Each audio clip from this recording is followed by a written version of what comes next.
ইসমান রান্নাবান্নার village food আর একটি নতুন রেসিপি নিয়ে আপনাদের সামনে চলে এলাম। আজকে আমি বানাবো চারাপোনা মাছের সর্ষে পোস্ত। দেখুন এখানে চারাপোনা মাছগুলোকে আমি নুন হলুদ একটু লেবু রস মাখিয়ে হালকা ভেজে নিয়েছি। এখানে আমি পেঁয়াজকে আর টমেটোকে বেটে নিয়েছি। এর মধ্যে আমি দু রকমের সরষে নিয়েছি, কালো সরষে আর সাদা সরষে, পোস্ত আর কাঁচা লঙ্কাকে একসাথে বেটেছি। হলুদ গুঁড়ো, এখানে চেরা কাঁচা লঙ্কা, কালো জিরে, আদা বাটা, নুন, জিরে গুঁড়ো, আর এখানে ধনে পাতা আর একটা কাঁচা লঙ্কা নিয়েছি, একটা ম্যাগি মশলা নিয়েছি। ম্যাগি মশলাটা অপশনাল।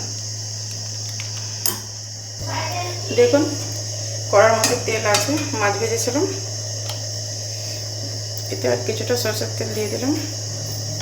এবার এর মধ্যে আমি কালো জিরে কাঁচা লঙ্কা ফোড়নটা দিয়ে দিলাম। এবার পেঁয়াজ বাটাটা দিয়ে দিচ্ছি। এবার এর মধ্যে আমি আদা বাটা, হলুদ, ওটাতে আমি গুঁড়ো লঙ্কা ব্যবহার করছি না, কারণ এমনি ঝাল হয়ে যাবে। কাঁচা লঙ্কা বেটে দিয়েছি, কাঁচা লঙ্কা ফোড়ন দিয়েছি, নুন। যদি ঝাল খান তো ঝাল ব্যবহার করছি। এর মশলাগুলো ভালো করে কষে নেব।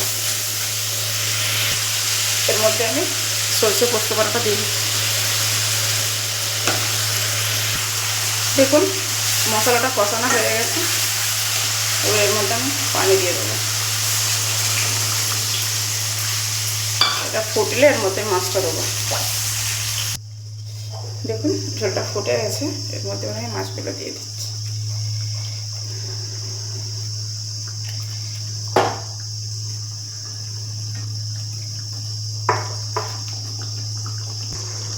দেখুন মাছটা হয়ে গেছে।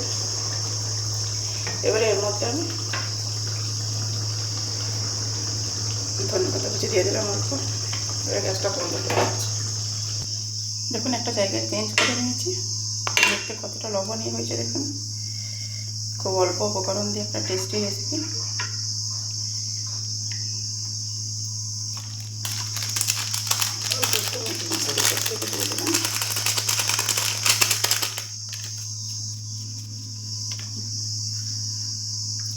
গরম গরম ভাতের সাথে একদম জমে যাবে।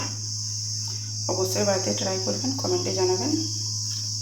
যদি ভিডিওটি ভালো লেগে থাকে লাইক কমেন্ট বন্ধুদের মধ্যে শেয়ার করবেন। যদি আমার চ্যানেলে নতুন হয়ে থাকেন চ্যানেলটাকে সাবস্ক্রাইব করবেন। নতুন নতুন নোটিফিকেশান আপনাদের কাছে পৌঁছে যাবার লাগবে।